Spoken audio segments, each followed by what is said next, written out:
Assalamualaikum warahmatullahi wabarakatuh.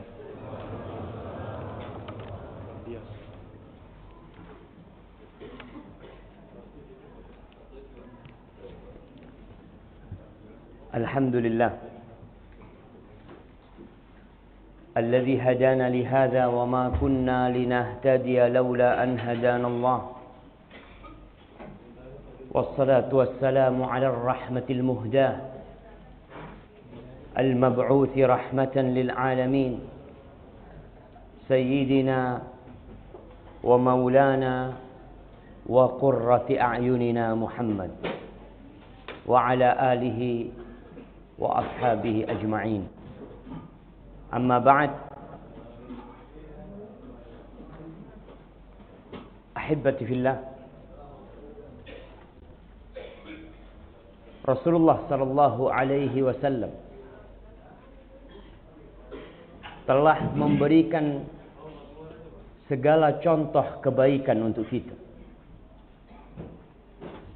Perjalanan hidup beliau sejak lahir, remaja, dewasa, turun kepada beliau Iqra, diangkat menjadi Nabi sallallahu alaihi wasallam, sampai turun kepada beliau firman Allah, "Idza jaa nasrullahi wal fath." Sampai akhirnya malakul maut mencabut nyawa beliau. Allah mengatakan, "Innaka mayyitun wa innahum mayyitun." Semuanya penuh dengan pelajaran indah. Tapi sayangnya banyak di antara kita yang lebih suka membaca hal-hal yang kurang berguna. Menonton tontonan yang tidak menambah keimanan, bahkan membuat iman itu turun. Hari ini kita akan mengkaji atau berusaha untuk hidup sehari di masa Rasul sallallahu alaihi wasallam.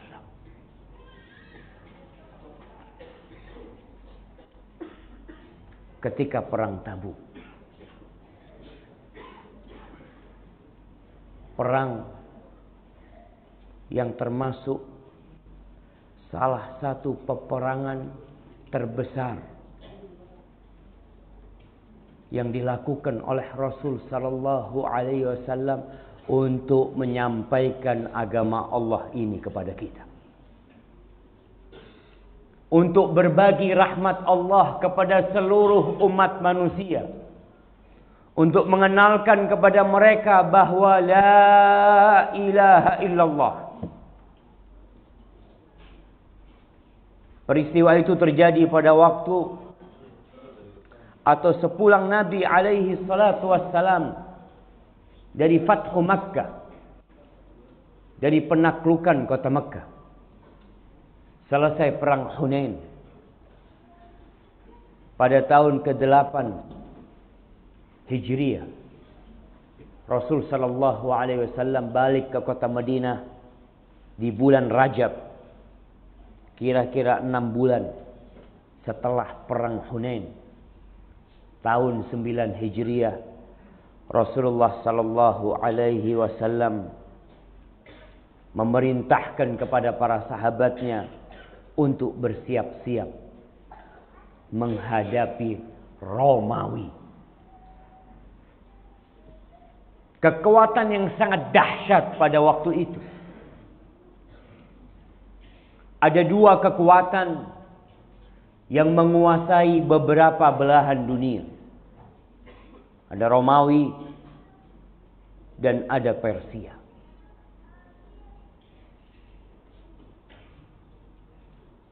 Allah Jalla Jalaluh memilihkan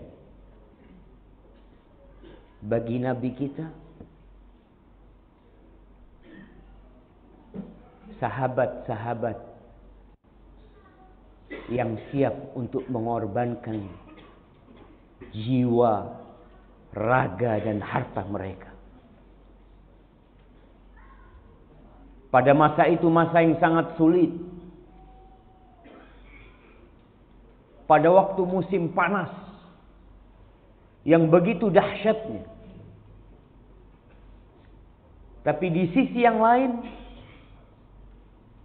masa itu masa yang penuh dengan godaan karena buah-buah kurma sudah mulai matang dan siap untuk dipetik. Yang kebiasaan orang Arab di musim panas itu, mereka bernaung di bawah kurma-kurma mereka, beristirahat, menikmati nyamannya hidup.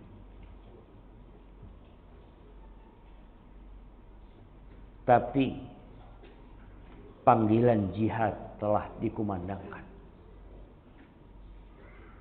Ada yang berbeda dengan perang Tabuk. Biasanya Rasulullah sallallahu alaihi wasallam kalau mau berperang ke satu tempat, beliau itu tidak menjelaskan kepada para sahabat tujuan yang sebenarnya. Beliau hanya memberikan isyarat. Kecuali perang Tabuk. Beliau sallallahu alaihi wasallam menjelaskannya dengan gamblang kepada para sahabat. Kita mau berangkat ke Tabuk. Musuh yang kita akan hadapi adalah Romawi. Perjalanan yang kita akan tempuh panjang dan bekal yang kita miliki sedikit. Nggak boleh berangkat kecuali yang punya bekal. Negara memerlukan bantuan dari rakyatnya. Baitul Mal Muslimin tidak banyak harta. Maka beliau sallallahu alaihi wasallam menganjurkan para sahabat untuk bersedekah. Dibacakan ayat-ayat tentang sedekah. Kalau tadi kita mendengarkan imam membacakan suratul munafiqun, wa anfiqu mimma razaqnakum min qabli an ya'tiya ahadakumul maut fayaqul rabbi laula akhartani ila ajalin qarib fa asaddaqa wa akum minas salihin. Ada banyak ayat dalam Al-Quranul Karim yang menganjurkan kita untuk bersedekah.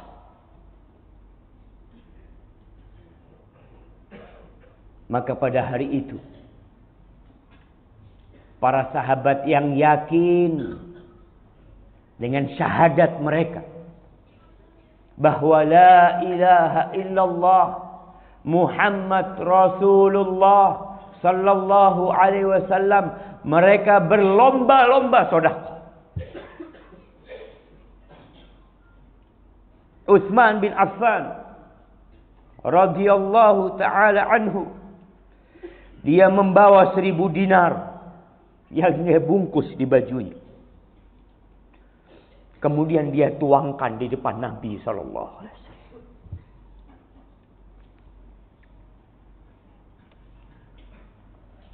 Faja'ala Rasulullah sallallahu alaihi wasallam yuqallibuha. Itu duit 1000 dinar. Sama Nabi sallallahu alaihi wasallam dibolak-balik sama Nabi sallallahu alaihi wasallam. Lalu beliau mengatakan, "Ma dharra Utsman ma fa'ala ba'daha." Enggak akan membahayakan Utsman setelah apa yang dia lakukan hari ini. Jamaah, ketika sedekah di masa yang banyak harta, itu mudah. Kita banyak duitnya. Tapi bersedekah di masa yang sulit, ketika nilai uang begitu tinggi dan berharga pada waktu itu, berat pengorbanan hamba. Kalau kita melihat saudara-saudara kita yang di Lombok, mungkin sebelum terjadi gempa, sebagian di antara mereka biasa bersedekah. Tapi setelah terjadi, Dia merasa perlu dengan uang itu. Beliau mengulangi ucapannya, ma dharra Utsman ma amila ba'daha. Sallallahu ala nabiyina wasallam. Pada hari itu Umar bin Khattab radhiyallahu taala anhu ingin menyaingi Abu Bakar dalam sedekahnya. Dia bawa separuh hartanya. Dia bawa, diletakkan di depan Nabi alaihi salatu wassalam. Lalu Nabi bertanya, "Ma abqaita li ahlik?" Apa yang kau sisakan buat keluargamu? Qala mithlahu. Seperti itu. Separuh hartanya dibawa, separuhnya diberikan kepada keluarganya.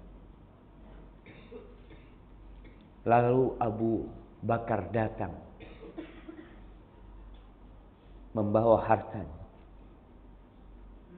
diletakkan di depan Nabi sallallahu alaihi wasallam. Yang dibawa sama Abu Bakar semua hartanya. Lalu Rasul sallallahu alaihi wasallam bertanya, "Ya Abu Bakar, ma abqaita li ahli?" Abu Bakar, apa yang engkau sisakan buat keluargamu? Faqala abqaitu lahumullah wa rasulah. Aku sisakan buat mereka Allah dan Rasulnya. Apakah ada yang lebih baik dari Allah? Rabbul Alamin. Yang kalau Allah ingin memberikan sesuatu, Allah hanya berkata, kun fayakun. Jadi. Lalu Umar mengatakan, la usabiquka ila syai'in abad. Aku gak akan bisa menyaingimu, mengalahkanmu dalam apa saja. Wajah Abdurrahman bin Auf. Abdurrahman bin Auf datang membawa 8.000 dirham. Dan para sahabat berbondong-bondong sedekah. Bagaimana dengan wanita yang terkadang dia nggak bekerja, nggak punya harta? Mungkin dia punya emas-emasan pemberian suaminya. Wa arsalatin nisa mastata'na min hulihin. Mereka kirim perhiasan mereka kepada Nabi SAW. Dilepas gelang, dilepas antingnya, kalungnya. Persiapan untuk perang. Mereka tahu kalau janji Allah itu pasti.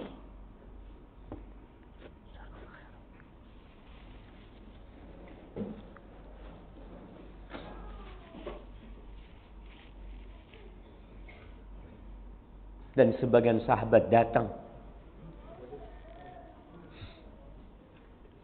bawa badan mereka, dibawa tubuh mereka. Ya Rasulullah, kita mau berangkat, tapi kita nggak punya apa. Kita mau berangkat. Ada 7 sahabat dari kalangan Ansar. Di antaranya Ulbah bin Zaid. Nabi alaihi salatu wassalam mengatakan, la ajidu ma ahmilukum alaih. Aku gak punya kendaraan buat bawa kalian. Perjalanannya panjang. Gak mungkin jalan kaki. Harus pakai kendaraan. Pada waktu itu 1 onta untuk 2-3 orang. Tawallaw wa a'yunuhum tafidu minad dam' hazanan an la yajidu ma yunfiqun. Pulang mereka dengan penuh tangisan. Nangis mereka. Enggak punya yang bisa disedekahkan buat perang. Wallahi jamaah, kalau bicara nggak punya sahabat itu nggak punya beneran. Nggak punya apa-apa mereka. Kita masih ingat sahabat yang mau nikah. Yang kata Nabi alaihi salatu wassalam, iltamis walau khataman min hadid. Cari di rumahmu, mungkin kau punya cincin dari besi. Bukan dari perak. Bukan dari emas, dari besi kau cari. Pulang, dicari di rumahnya, datang lagi jumpai Nabi SAW. Nggak ada Nabi, nggak ada apa-apa di rumah. Tapi aku punya sarung yang aku pakai ini. Kata Nabi SAW, nggak mungkin sarungmu, kau pakai apa nanti? Wallahi mereka benar-benar nggak punya apa-apa, nangis mereka. Di antara mereka Ulbah bin Zaid, malam hari dia sholat lagi, terus lalu dia mengatakan, ya Allah, innaka amartana bil jihad wa raghabtana fi wa lam taj'al li syai'an ataqawwa bihi. Ya Allah, Engkau perintahkan untuk berjihad. Engkau anjurkan agar orang berangkat jihad. Tapi Engkau nggak kasih aku, ya Allah, sarana untuk berangkat jihad. Dan aku udah berangkat ke Nabimu, dan Engkau juga tidak jadikan di Nabimu sesuatu yang dia bisa bantuin aku, ya Allah. Maka hari ini aku bersedekah. Malam ini aku bersedekah dengan kehormatanku. Dengan setiap muslim yang pernah menyakiti aku, yang pernah mungkin mengambil hartaku, yang pernah mencaci maki aku, semuanya aku maafkan, ya Allah. Sedekah buat mereka. Dia nggak punya harta, tapi dia punya jiwa yang besar. Dia buang segala kedengkian dari dirinya. Balas dendam dihilangkan dari jiwanya. Sakit hati dia hapuskan dari hatinya. Dia sedekahkan. Pagi hari Rasul sallallahu alaihi wasallam bertanya, "Man tasaddaqa al-lailah?" Siapa yang tadi malam sedekah? Falam yakum ahad. Enggak ada yang berdiri. Lalu Nabi alaihi salatu wassalam mengulangi ucapannya, "Man tasaddaqal lailah falyakum." Yang sedekah tadi malam berdiri.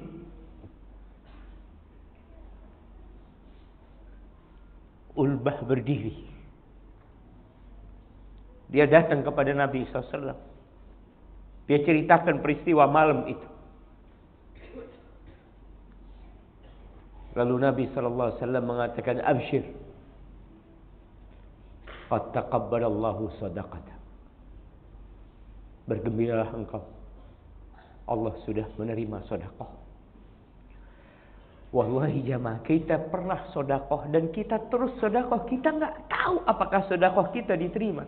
Ni Ulbah diterima sedekahnya sama Allah. Sallallahu ala nabiyina wasallam. Orang-orang munafikin, bagaimana sikap mereka? Ketika mereka melihat ada sahabat Nabi yang sedekah dengan harta yang banyak, kata mereka riya. Sebagian sahabat Nabi, subhanallah, mereka hanya bawa 2 liter beras. 2 liter kurma. Dia bawa. Apa yang dia miliki di rumahnya dia bawa pada waktu itu. Ketika melihat kesungguhan orang-orang Islam bersedekah, yang miskin bersedekah, apa kata orang-orang munafikin? Dia mengatakan, innallaha la ghaniyun an sadaqati hadza. Allah tuh enggak butuh sama sedekah. Masa cuma segitu engkau sedekahkan? Iman jamaah. Nabi SAW mengatakan, ittaqin nar walau bisyiqqi tamrah. Selamatkan dirimu dari api neraka, walaupun dengan setengah butir kurma. Bukan 1 liter kurma, bukan 2 liter kurma, setengah butir kurma. Fa in lam tajid fa bi kalimatin thayyibah. Kalau engkau nggak bisa, nggak punya, maka dengan ucapan yang baik, itu pun sedekah. Tapi itulah orang-orang munafikin. Sebagian mereka nggak mau berangkat perang. Bahkan mereka menggembosi orang-orang Islam yang mau berangkat perang. Allah menyebutkan di surat Taubah ayat 81. Wa qalu la tanfiru fil harb. Mereka mengatakan, kalian jangan berangkat perang dalam musim panas seperti ini. Panas. Jangan berangkat kalian. Qul, katakan kepada mereka, naru jahannam asyaddu harra. Neraka jahannam lebih panas dari panasnya musim itu. Lau kanu yafqahun. Kalau mereka ngerti. Kita lihat bagaimana sifat orang-orang munafikin. Jihad gak berangkat. Sedekah tidak. Kerjanya menggembosin orang-orang soleh.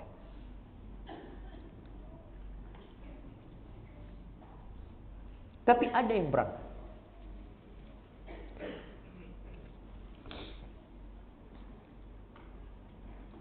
Keberadaan orang-orang munafikin di pasukan para sahabat Nabi merusak. Tapi di dalam Islam, kita tuh menghukumin orang dengan zahirnya.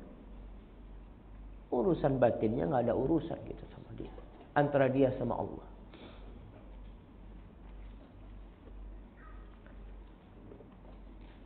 Salah seorang di antara mereka dalam perjalanan mengatakan, atahsabuna jalada banil asfar ka qitalil arab ba'dihim ba'dha. Apakah kalian mengira bahwasanya memerangi Romawi ini seperti perang yang terjadi antara Arab dengan Arab lainnya? Memang kita tahu di negeri Arab nggak pernah ada kerajaan di sana. Di Mekah, di Medina nggak ada. Perang-perang kabilah yang ada. Tapi Romawi itu sebuah negara adidaya yang ada. Yang memiliki pasukan perang yang terlatih.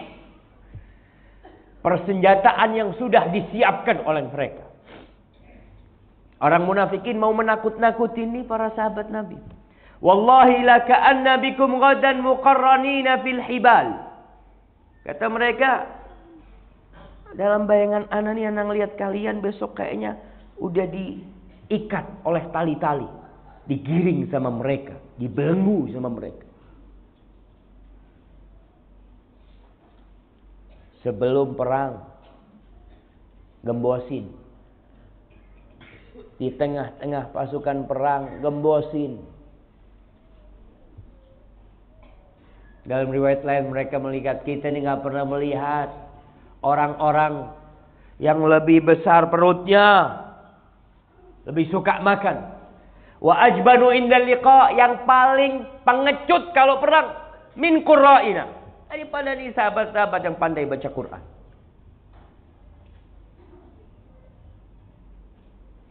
Lalu berita itu sampai kepada Nabi sallallahu alaihi wasallam. Akhirnya mereka minta maaf.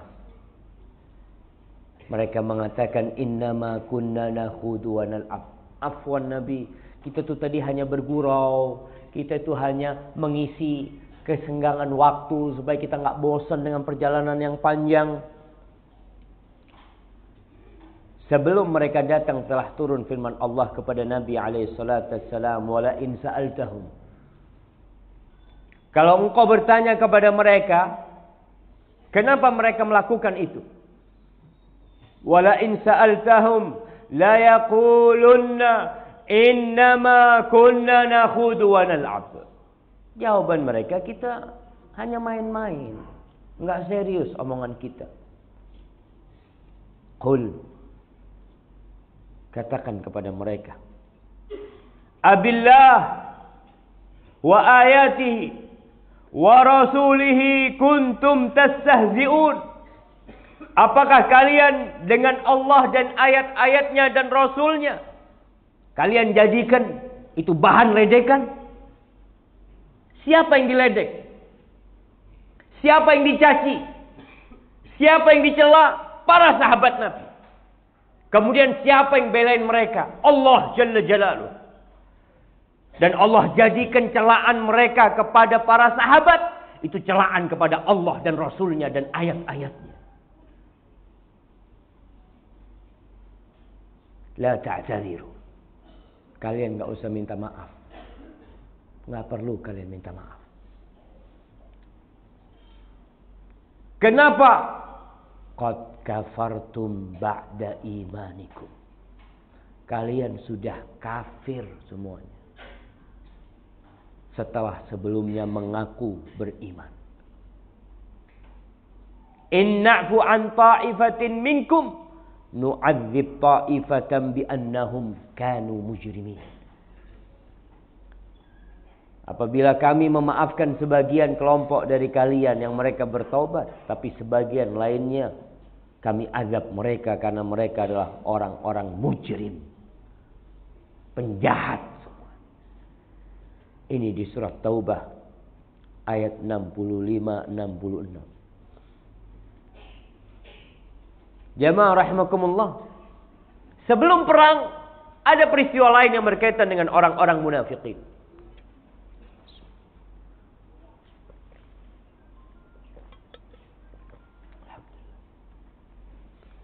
Mereka bangun masjid. Bangun masjid mereka. Datang kepada Nabi SAW. Nabi lagi siap-siap mau perang. Ya Rasulullah, kita ini lagi bangun masjid nih. Dekat Masjid Quba sana. Kita karena melihat ada orang-orang yang nggak bisa ke Masjid Quba. Kita bangunkan masjid yang lebih dekat. Ya buat orang-orang yang uzur lah. Yang sepuh. Supaya nggak perlu ke Masjid Quba, bisa ke masjid kita. Nabi SAW mengatakan, aku lagi mau berangkat perang nanti. Kalau pulang dari Tabuk, aku akan mampir. Subhanallah jamaah. Sebelum pulang, Allah ceritakan bahwasanya masjid yang mereka bangun adalah Masjid Dirar. Allah sebutkan di surat Taubah ayat 107, "Walladzina ittakhadhu masjidan diraran wa kufran wa tafriqan bainal mu'minin wa irsadan liman haraballaha wa rasulahu min qabl wa la yahlifunna in aradna illa al-husna wallahu yashhadu innahum lakadzibun." Sesungguhnya orang-orang yang bikin masjid tapi niatnya beda, untuk membahayakan. Masjid dibangun untuk kekufuran, dibangun untuk memecah belah antara orang-orang beriman yang biasanya bersatu di Masjid Quba supaya dipecah masjid sana. Wallahi jamaah, kalau kita lihat dulu masjid untuk sholat Jumat itu hanya beberapa. Yang ada musola-musola, yang nggak ada sholat Jumat di sana. Sehingga umat Islam benar-benar menyatu di sana. Ini orang munafikin mau bang. Wa irsadan liman haraballahu wa rasulah. digunakan sebagai posko untuk berkumpulnya orang-orang yang ingin memerangi Allah dan Rasul. Dan mereka akan bersumpah. Lihat tuh, sifat orang munafikin. Mereka akan bersumpah, in aradna illal husna. Niat kita baik, Nabi. Nggak ada niat yang lainnya. Kita ingin memberikan kesempatan kepada mereka yang tua agar mereka bisa ke masjid juga. Ingin kebaikan. Wallahu yashhadu innahum lakadzibun. Allah bersaksi bahwa mereka adalah orang-orang yang dusta. Akhirnya Allah melarang nabinya untuk sholat di sana. La taqum fihim abadan. Jangan sholat di masjid mereka. Pulang dari Tabuk, dibakar tuh masjid. Banyak pelajaran penting dalam perang Tabuk ini. Tinggal kita nih mau ambil pelajaran apa tidak. Ali bin Abi Thalib nggak ikut perang. Kenapa?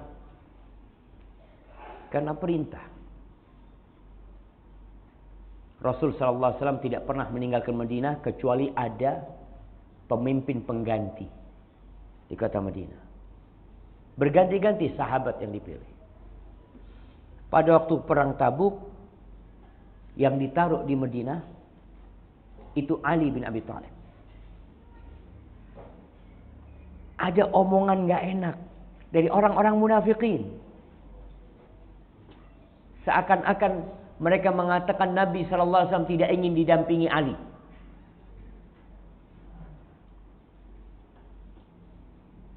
Ali kemudian menjumpai Nabi SAW mengatakan, "Atakhlufuni fi sibyani wan nisa." Wahai Rasul SAW, apakah engkau membiarkan aku di Madinah sih? Bersama anak-anak dan wanita. Ali seorang Haidarah. Ali ini macan. Dalam berjihad di jalan Allah Jalla Jalaluh. Dia mengatakan gak siap dia ditinggal bersama wanita dan anak-anak. Nabi SAW mengatakan, "Ala tarda an takuna minni bimanzilati Harun min Musa. Innahu illa annahu laysa nabiyyun ba'di." Apa engkau gak ridho, gak nerima posisimu sekarang ini seperti posisi Nabi Harun ketika ditinggal sama Nabi Musa alaihissalam. Cuma gak ada Nabi setelahku. Itu aja bedanya. Engkau ini punya peran penting nih di sini. Karena ada orang-orang munafikin yang tinggal di Madinah. Sahabat nih yang berangkat perang 30.000 coba. Pada waktu perang Badar hanya 300. Perang Uhud 1.000 kurang 300. Perang Khandaq 3.000 yang ikut perang. Penaklukan Makkah 10.000. Perang Hunain 12.000. Perang Tabuk 30.000. Karena pasukan yang dihadapi berat. Semuanya harus keluar dari kota Madinah ikut perang. Kecuali yang nggak mampu. Yang nggak punya bekal, nggak punya kendaraan. Oleh karena itu sahabat-sahabat yang tidak ikut perang tanpa alasan dicela mereka. Bahkan pulang dari Tabuk ada 3 sahabat yang diboikot selama 50 hari kira-kira. Wallahi jamaah. Maka keberadaan Ali bin Abi Thalib sangat penting. Karena dia bisa pegang kendali kota Madinah. Ditakutkan nih orang-orang munafikin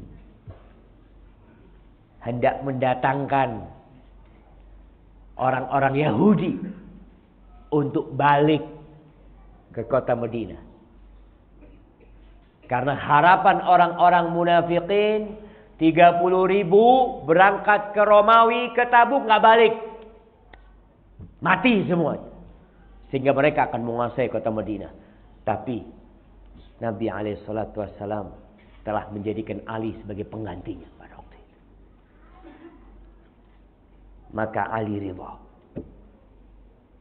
Dia jaga tuh kota Madinah. Dan seperti inilah seorang muslim. Yang jadi ambisi dia adalah menolong agama Allah. Gak penting buat dia ada di bagian pertama, di barisan terdepan, atau berada di barisan terbelakang.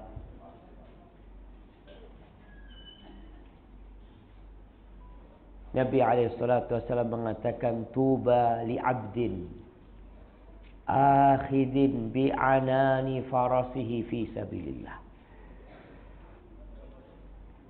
Ash'atha ra'suhu mughabbaratin qadamah in kana fil hirasati kana fil hirasa wa in kana fis saqati kana fis saqah in ista'zan lam yu'zan lahu wa in syafa'a lam yushaffa.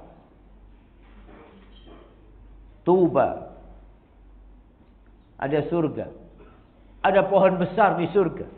Ada kebahagiaan buat seorang hamba yang dia pegang dengan tali kendali kudanya. Sama komandannya disuruh bagian terdepan. Menjadi pasukan yang paling beresiko mati duluan. Dia ke depan. Ditaruh di belakang bagian bersih-bersih.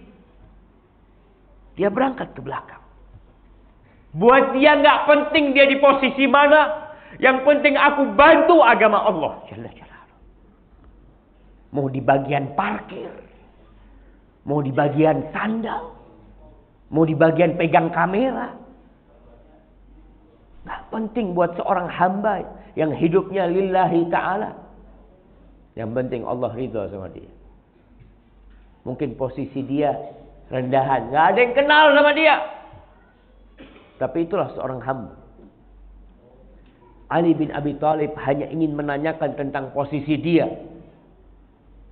Apakah ucapan orang-orang munafikin ini benar? Maka Nabi SAW menjelaskan. Orang-orang munafikin ingin Ali berangkat. Tapi Nabi SAW menginginkan Ali jaga tuh kota Madinah. Ini markas. Kalau markas diserang nantinya, kemudian hancur. Bagaimana dengan anak-anak dan wanita? Abu Khaisamah termasuk sahabat yang terlambat ikut pasukan. Kenapa dia terlambat? Dia bukan tidak mau berangkat. Tapi dia mengatakan nanti aku mau berangkat. Aku siap. Ontaku siap untuk berangkat. Nanti aku mau jalan. Sahabat Nabi SAW udah pada berangkat. Dia masih di Madinah.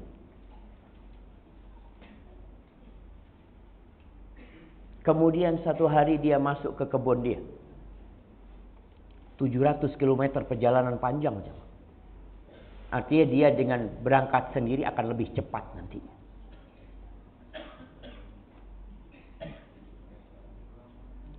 Dia masuk ke kebun dia. Dia lihat istrinya. Sudah membuatkan tempat duduk, tempat istirahat yang indah. Di samping-sampingnya ada air. Buah kurma udah mulai masak.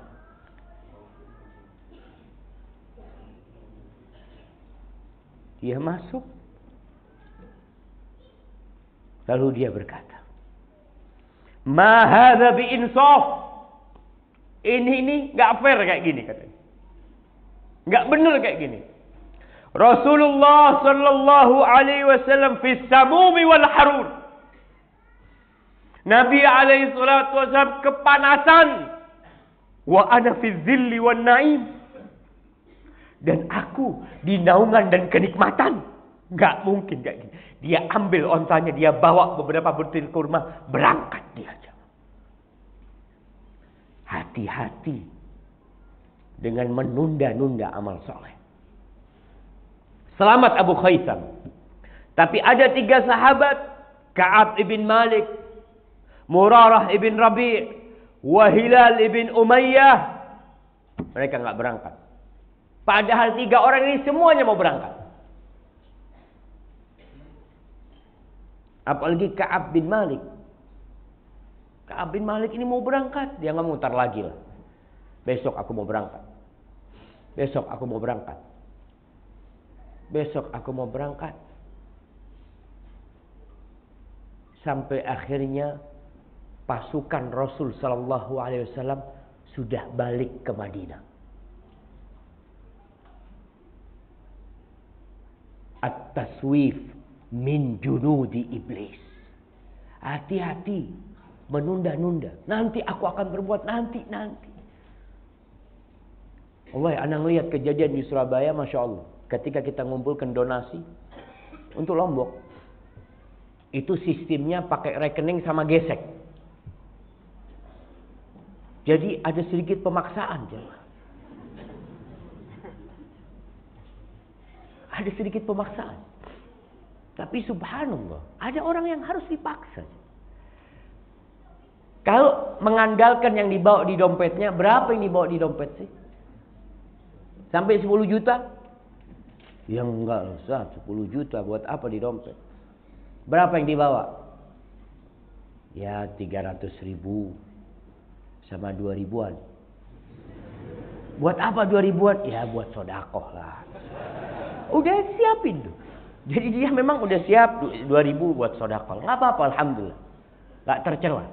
Mau setengah butir kurma antum sodakoh, fadhal. Tapi ada orang yang termotivasi untuk sodakoh, tapi dia nanti anak mau transfer. Sampai rumah lupa, sampai ini itu, akhirnya nggak transfer. Kemarin di Surabaya, subhanallah, itu dikasih alat gesek. Ayo ibu, mau berapa yang digesek? Keluar tuh jamaah. Kita kumpulkan malam itu hampir 160 juta. Karena mereka harus gesek.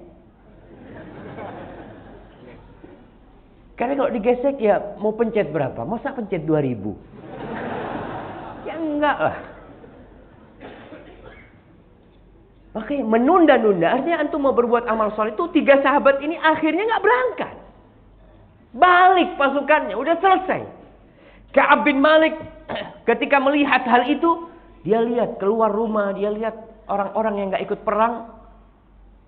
Kalau enggak orang-orang yang sudah tua, yang punya uzur, ya kalau enggak orang-orang munafik. Yang kelihatan kemunafikannya.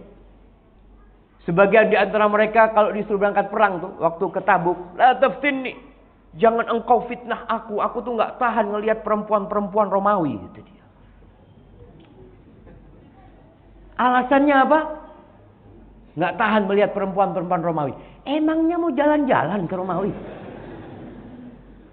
Ini mau perang. Subhanallah.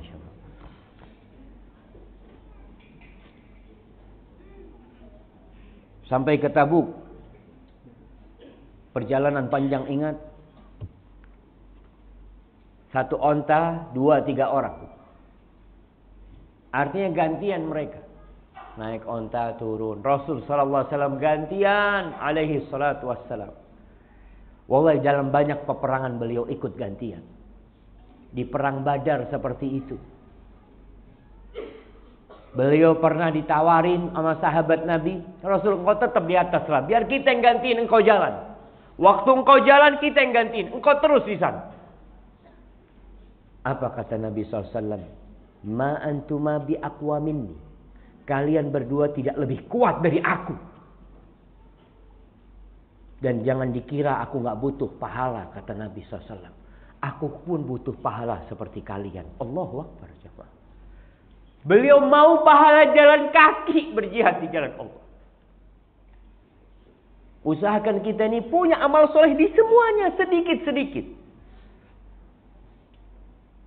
Untuk melihat orang bangun masjid, mungkin ada sebagian yang bangun dengan uangnya.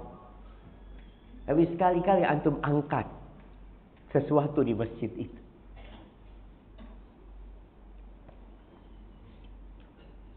Karena bekal yang sangat sedikit, air yang sulit, mereka minta izin untuk menyembelih kendaraan mereka. Mau disembelih dan air ontanya mau diminum. Onta tuh punya kantong air. Ketika Nabi SAW sampai ke Madain Soleh, Hijr, kampungnya Nabi Saleh alaihissalam. Beliau alaihissalam mengatakan, la tadkhulu masakin alladzina zalamu anfusahum. Kalian jangan masuk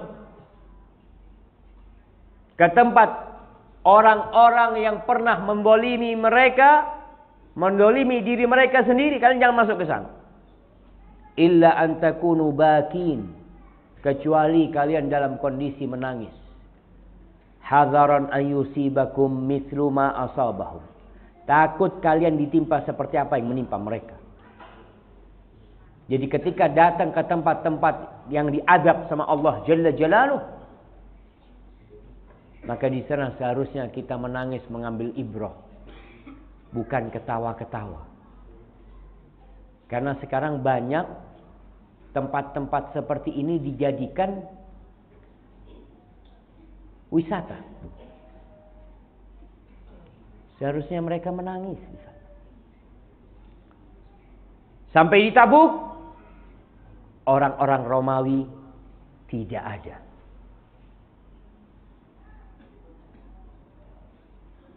Mereka takut. Masa Romawi takut?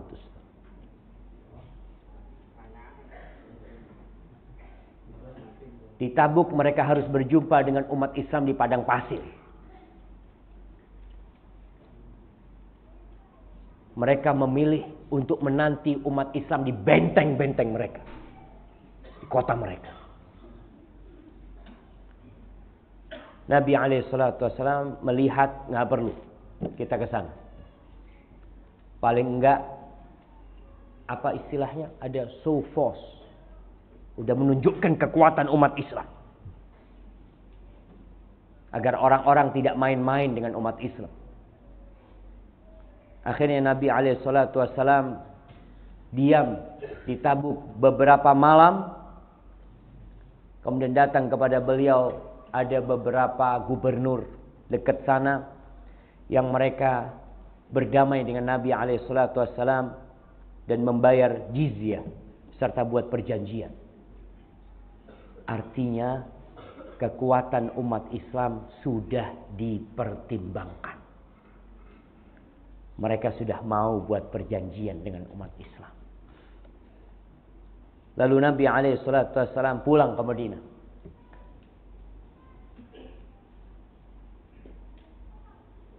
Sampai Madinah atau sebelum sampai Madinah, Nabi SAW memanggil Malik ibn Dakhsham dan Ma'an al-Ajlani, memerintahkan keduanya untuk duluan masuk kota Madinah. Apa tujuannya? Menghancurkan dan membakar Masjid Dirar. Nggak boleh ada. Wallahi jamaah, orang-orang munafikin, kalau tadi kita dengar imam membaca, إذا جاءك المنافقون قالوا نشهد إنك لرسول الله والله يشهد إنك لرسول والله يشهد إن المنافقين والله يعلم إنك لرسول والله يشهد إن المنافقين لكاذبون. Mereka datang ngomong, aku bersaksi La ilaha illallah Muhammad Rasulullah sallallahu alaihi wasallam, tapi mereka dusta.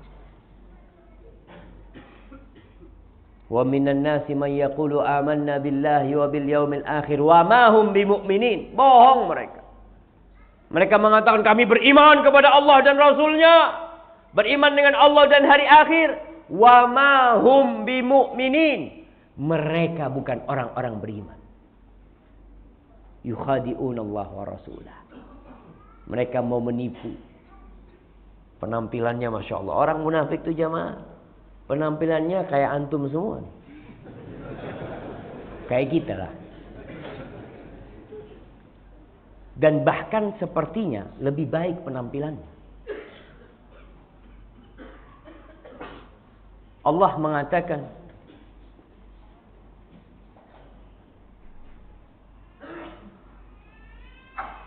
Subhanallah. Wa idza ra'aitahum tu'jibuka ajsamuhum. Kalau engkau melihat mereka, engkau akan kagum dengan penampilan mereka, dengan badan mereka, kayak orang paling soleh aja sekampung. Orang paling alim kelihatannya. Wa yaqulu tasma' liqaulihim. Kalau mereka berbicara, engkau akan mendengarkan ucapan mereka. Ini Allah mengatakan kepada Nabi alaihi salatu wasallam. Artinya manis ungkapannya. Allah syama. Maka akhirnya Nabi alaihi salatu wasallam membakar masjid orang-orang munafikin. Ketika Nabi semakin mendekat sallallahu alaihi wasallam ke kota Madinah, beliau mengatakan, "Inna bil Madinah aqwaman ma sirtum masiran wa la qata'tum wadiyan illa kanu ma'akum." Qalu ya Rasulullah wa hum bil Madinah. Kata Nabi alaihi salatu wasallam, sesungguhnya di kota Madinah ada beberapa orang. Tidak ada satu jalan yang kalian lalui. Tidak ada satu lembah yang kalian lewati, melainkan mereka bersama kalian dapat pahalanya kalian. Enak banget jemaah. Gak ikut perang, gak ikut capek, gak ikut kelaparan, gak ikut kepanasan, dapat pahala seperti mereka. Wahum bil Madinah. Kata para sahabat, ya Rasulullah, mereka di Madinah gak ikut perang, dapat pahala seperti kita. Qala wahum bil Madinah. Iya, mereka di Madinah. Habasahumul uzur. Mereka gak bisa berangkat karena uzur. Artinya tuh 7 sahabat, diantaranya Zaid bin Ulbah, diantaranya Abdullah bin Ghafal akhirnya berangkat. Ada beberapa sahabat yang nggak bisa berangkat karena uzur, mereka dapat pahala orang yang berangkat perang Tabuk. Karena apa? Niat. Berbeda dengan niat orang munafikin, mau bangun masjid, niatnya untuk memecah belah, dibakar. Jangan berharap pahala. Tapi sahabat-sahabat yang nggak bisa berangkat karena uzur, maka mereka mendapatkan pahala yang sama, jemaah. Maka jangan malas untuk niat soleh. Niatlah untuk berbuat baik. Terus pasang tuh niat. Tapi kalau mampu amalkan. Paling tidak antum niat, kalau anak punya rezeki, Ustaz, anak mau sedekah 10 juta buat Lombok.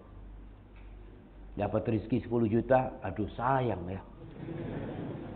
Antum berarti niatnya main-main. Niatnya hanya main-main. Sampai Madinah, Rasul sallallahu alaihi wasallam disambut oleh orang-orang dan anak-anak. Mereka menyambut kedatangan Nabi SAW. Nabi itu Masya Allah demen banget sama anak-anak. Kalau ada anak-anak diangkat sama Nabi SAW, ditaruh di kudanya atau di onta Nabi SAW. Dicium mereka sallallahu alaihi wasallam.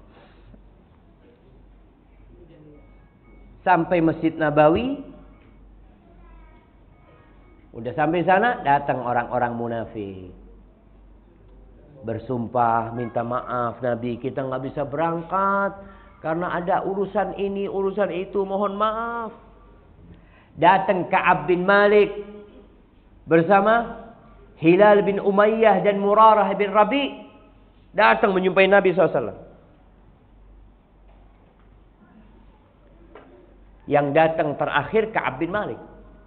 Ditanya sama Nabi SAW, "Ma akhlafaka ya Ka'ab? Kenapa engkau enggak berangkat?" Kata Ka'ab, "Ya Rasulullah, enggak ada alasan. Aku benar-benar dalam kondisi yang sangat prima untuk berangkat.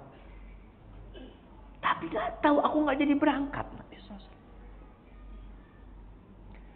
Orang-orang lain, saudara-saudara keluarganya, Ka'ab mengatakan, udah kau minta maaf lah sama Nabi SAW. Bilang ada ini, ada itu.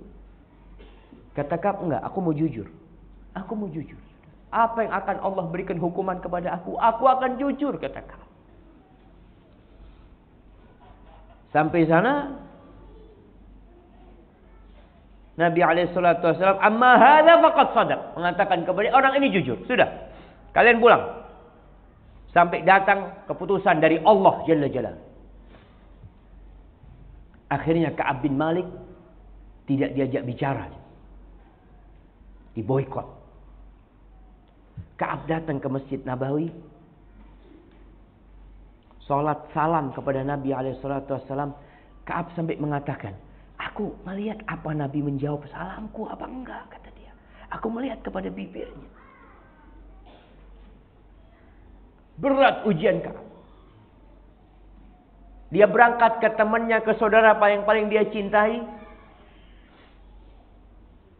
Dia mau ngobrol sama dia, sama temannya ini. Kata dia, "Enggak, aku enggak tahu. Suruh berangkat." 40 hari. Tidak diajak berbicara dengan penduduk Madinah. Di hari ke-40 dipanggil sama Nabi SAW. 3 orang ini. Kalian suruh pulang istri-istri kalian ke rumahnya.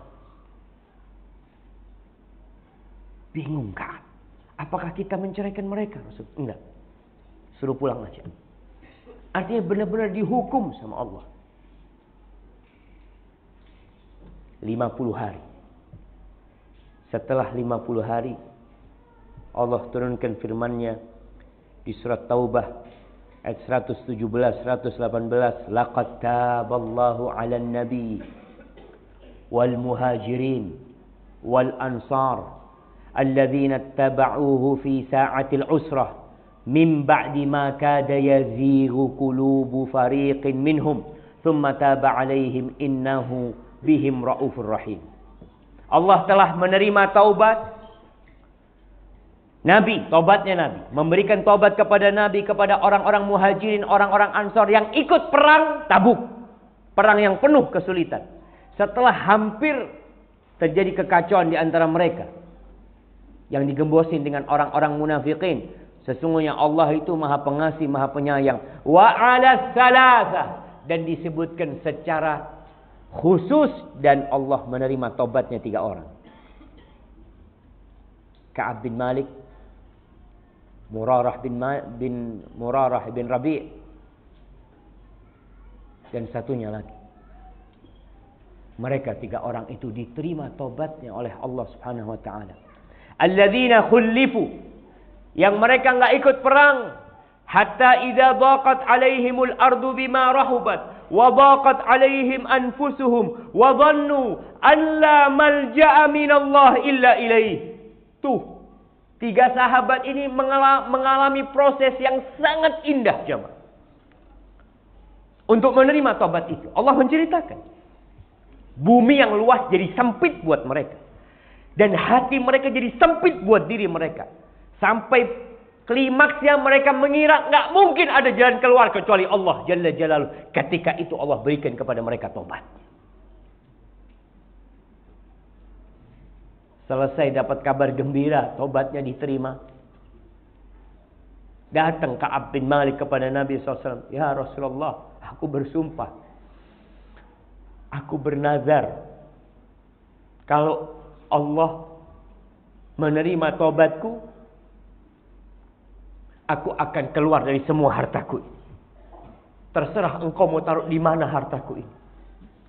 Kata Rasul SAW, Jangan semuanya. Sebagiannya aja. Sebagian untuk keluarga. Jamaah. Itulah sedikit tentang perang Tabuk. Antum perlu baca lebih panjang lagi. Ulangin lagi. Ulangin lagi. Ulangin lagi. Kita perlu cerita yang memotivasi kita untuk terus menumbuhkan cinta kepada Allah dan Rasulnya. Untuk terus menjadikan para sahabat Nabi sebagai panutan kita. Mereka lah yang pantas untuk dijadikan idola. Karena terus terang di masa sekarang ini, Allahu Akbar, begitu gencarnya dibikin idola-idola yang membuat umat jadi hancur dan binasa. Hadza wallahu a'lam bishawab. Itu yang bisa Anda sampaikan. Apabila benar itu dari Allah Jalla Jalaluh, Masya Allah. Kalau ada yang salah dan kurang berkenan, itu dari diri anak pribadi. Ana izin minum dulu jawab. Bismillah.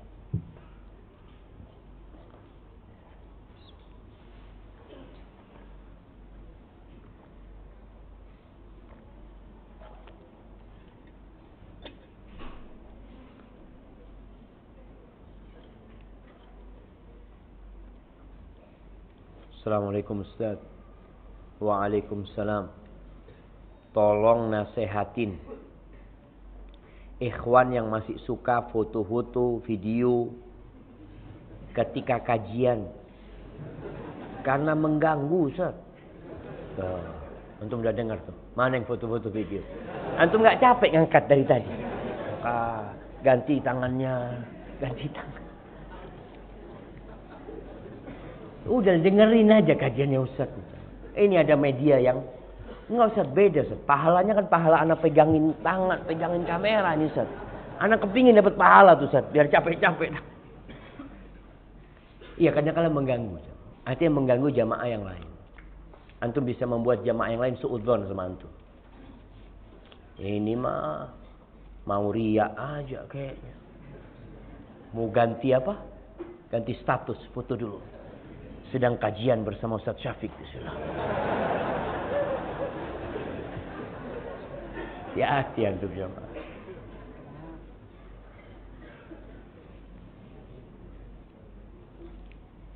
Bagaimana hukum sholat di masjid yang ada makamnya?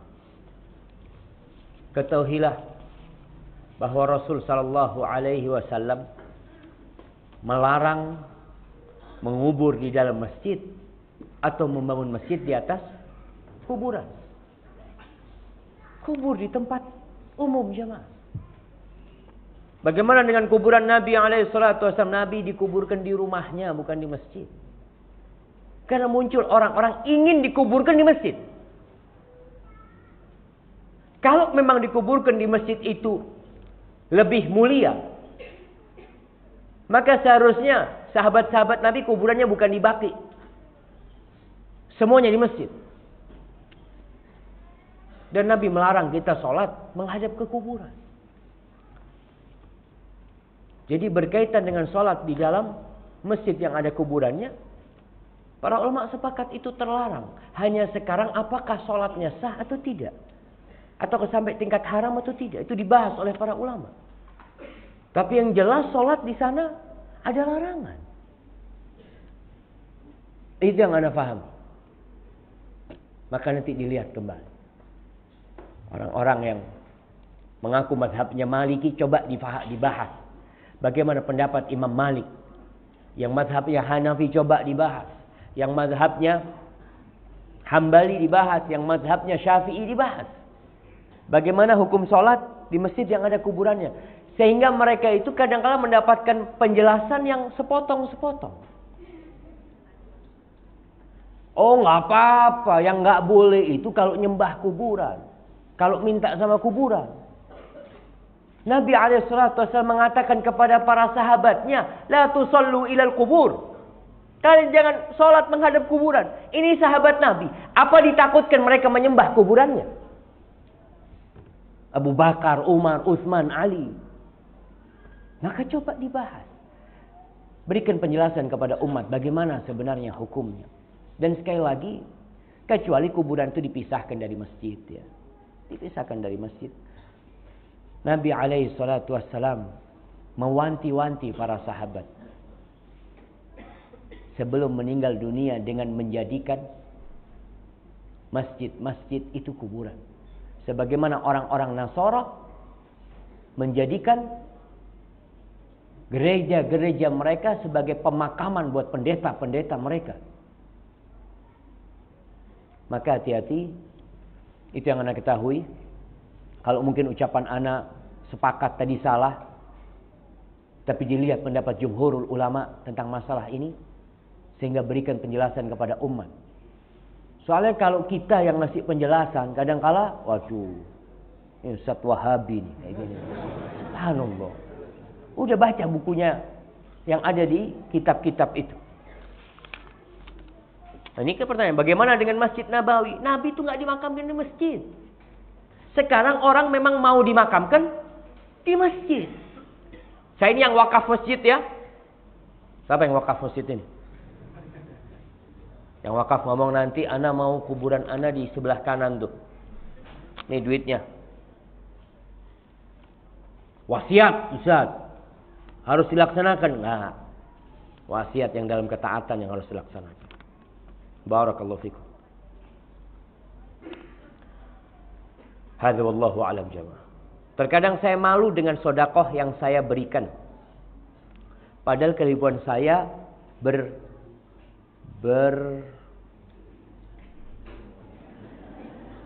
padahal kehidupan saya berkecukupan mungkin. Untuk bisa lebih banyak lagi memberikan sedekah untuk yang membutuhkan. Tetapi hati terkadang menghalangi agar lebih banyak bersedekah dengan alasan untuk tabungan, untuk kehidupan, kebutuhan hidup ke depannya.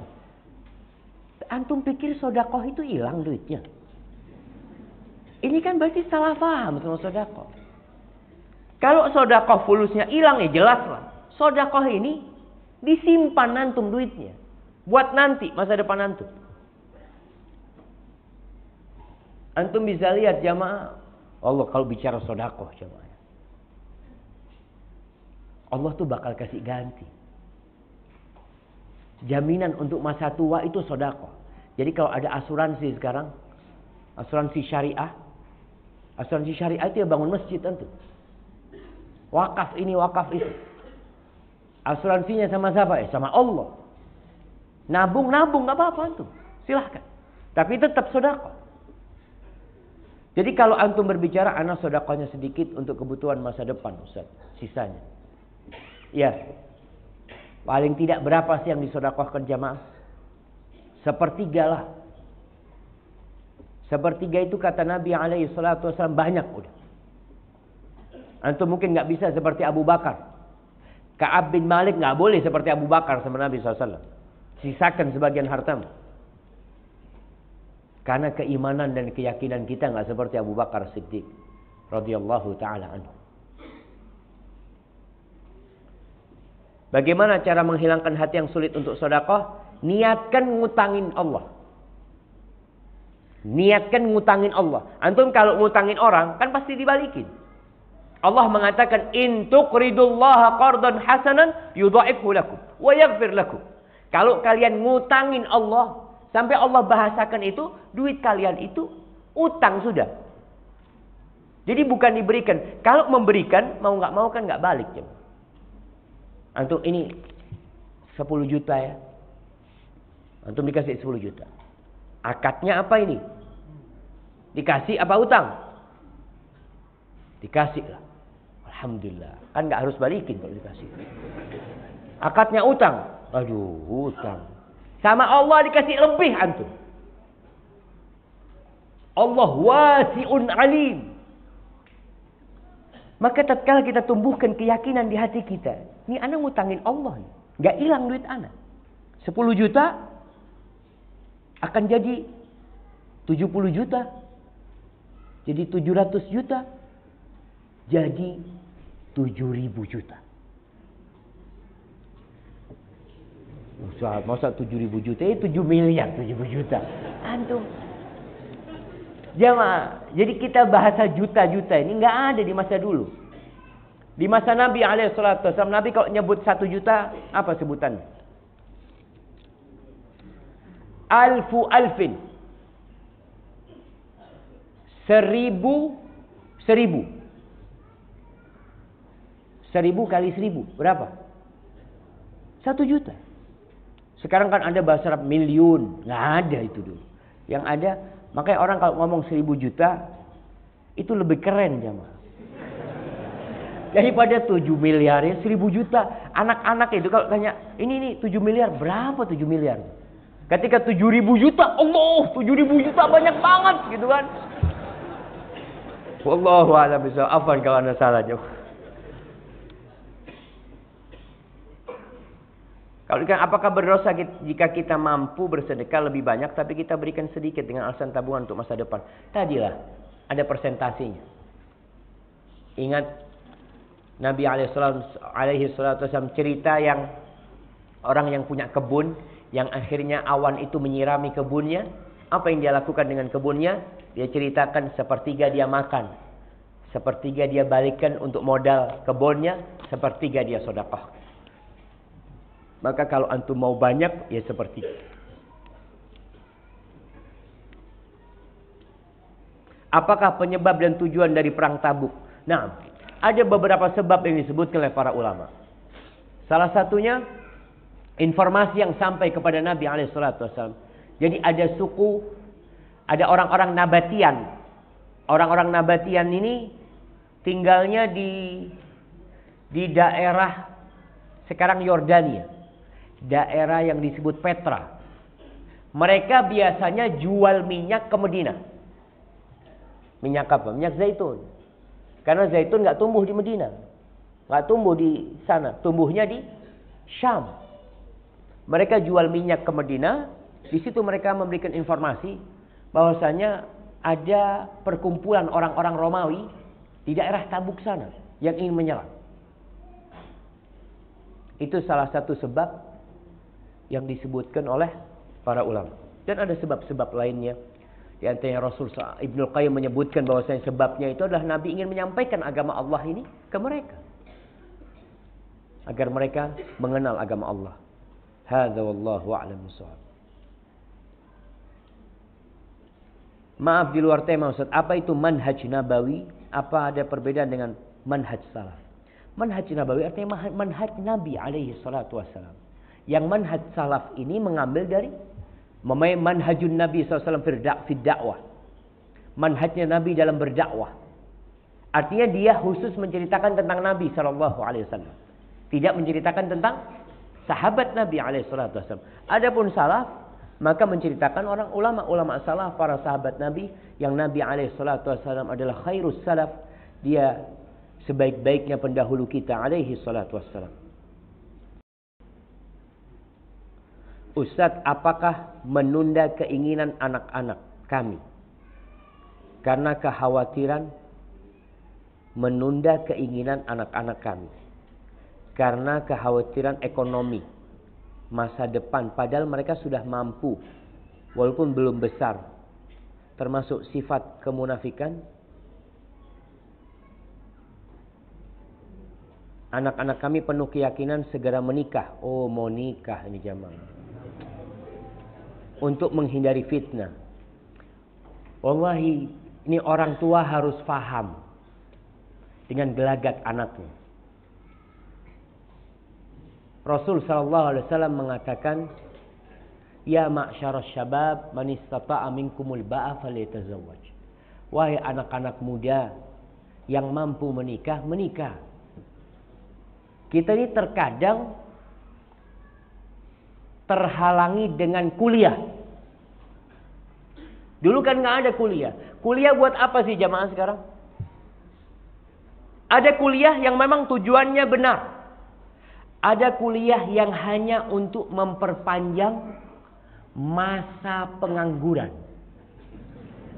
Buktinya apa? Dia lulus nggak kerja dengan ijazah dia. Ngapain antum? Antum lulus kerja apa? Ya, ojek online Ustaz. Nggak usah kuliah. Apakah harus bawa ijazah? Kan lebih baik antum SMA langsung kerja. Tapi kalau enggak Ustaz, ana memang kuliah karena ana ingin menjadi dosen.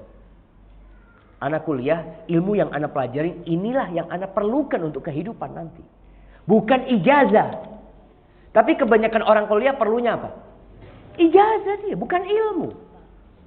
Sehingga banyak yang kerjanya nggak sesuai dengan ijazahnya. Lulus fakultas pertanian. Kerjanya apa? Di perbankan. Subhanallah. Makanya dulu sampai ada istilah IPB. Kenapa pertanian di Indonesia ini jamaah sangat mengenaskan di negeri kita. Kita ketinggalan sama Thailand umpamanya. Sebagian ustadz mengatakan itu saat IPB itu lulusannya banyak kerja di bank. Dulu jamaah. Sehingga IPB jadi Institut Perbankan Bogor.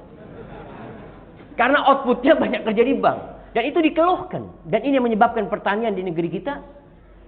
Jadi yang lulus sana nggak mau pegang cangkul. Ustaz, kalau pegang cangkul nggak perlu kuliah. Ustaz. Lu setuju antum kuliah? Kan pertanian bertani maksudnya. Tapi bertani yang sukses. Artinya kalau petani biasa nanam mangga berbuah setahun sekali, antum nanam mangga setahun buah 3 kali. Gimana tuh? Nah, itu kan ilmunya kan antum yang pelajarin.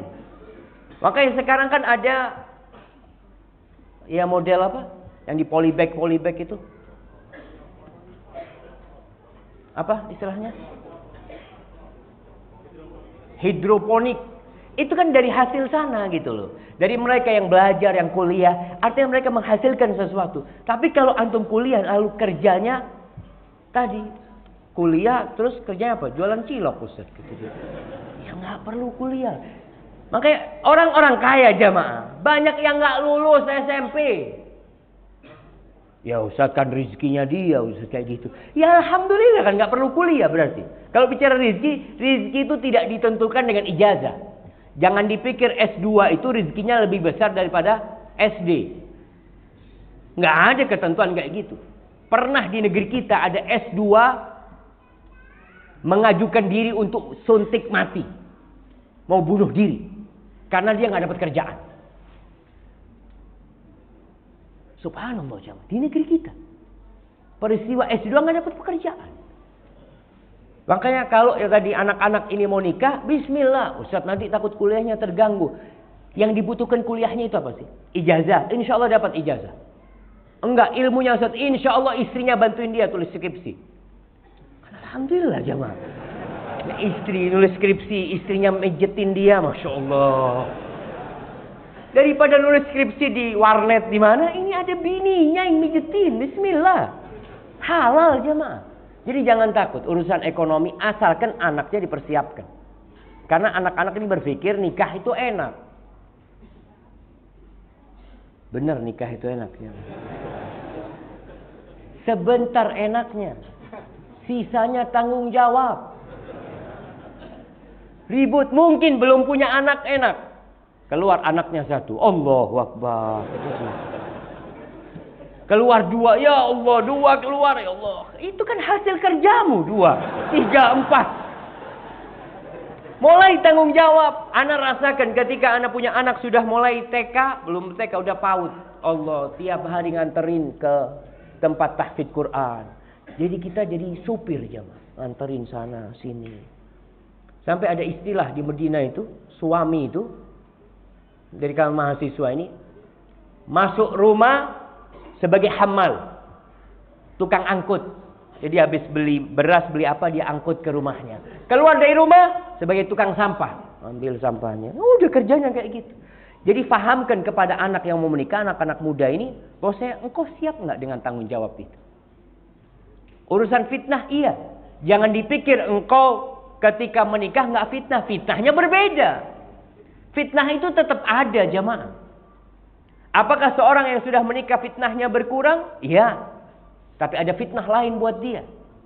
Lihat istri tetangga lewat, Allahu Akbar. Udah punya bini. Tetap seperti itu.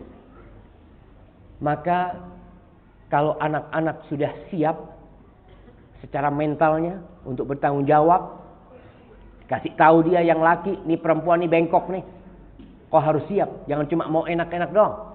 Maka nikahkan. Rasul sallallahu alaihi wasallam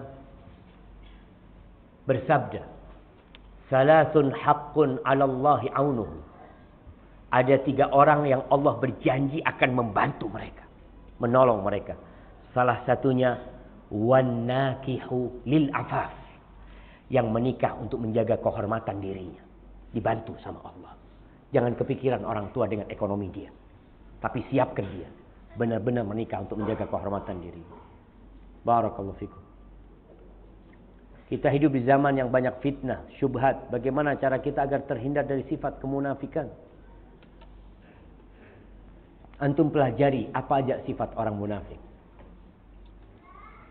Lalu antum bercermin. Kalau antum bikin list, ada buku kitab Masya Allah jemaah. Indah sekali judulnya Sifatul Munafiqin. Kalau nggak salah disertasi atau tesis. Anda lihat di Madinah kitab itu. Dan kalau nggak salah sudah ada yang dicetak. List itu antum lihat. Antum baca satu persatu. Mana yang antum ada di sana, antum obati. Kenapa kalau kita lihat, sekarang tuh banyak informasi tentang penyakit jantung. Ciri-ciri penyakit jantung, ini macam-macam ya. Atau penjelasan, ini mau kena jantung nih. Orang baca tuh. Ana tuh kadang-kadang baca.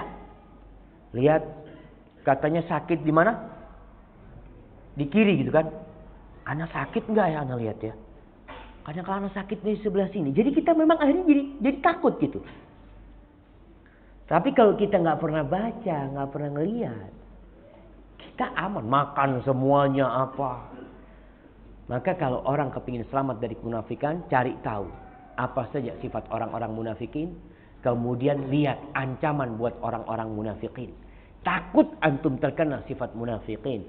Ibn Abi Mulaikah mengatakan, Adraktu salasina min ashabin Nabi SAW. Aku sempat berjumpa dengan 30 sahabat Nabi SAW. Kulluhum yakhafu ala nafsihi nifaq. Semuanya takut dia terkena kemunafikan. Yang sholat di belakang Nabi, itu ada kumpulan orang-orang munafik.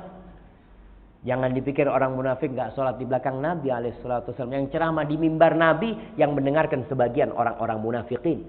Yang kata Allah, Innal munafiqina fid darkil asfali minan nar. Orang munafik itu berada di keraknya api neraka. Kalau itu ada di masa Nabi SAW, bagaimana dengan di masa kita? Apakah menurut antum yang sekarang yang hadir nih di majelis ini, semuanya orang-orang beriman? Kalau di masa Nabi ada yang munafik, apakah majelis kita lebih bagus daripada majelis Rasul sallallahu alaihi wasallam? Maka kita perlu takut, jemaah. Hadza wallahu a'lam bishawab. Ana dikasih waktu sampai 6:30, jemaah. Semoga kita bersua kembali dalam perjumpaan yang lainnya. Subhanakallahumma wa bihamdika asyhadu an la ilaha illa anta astaghfiruka wa atubu ilaik. Wassalamualaikum warahmatullahi wabarakatuh.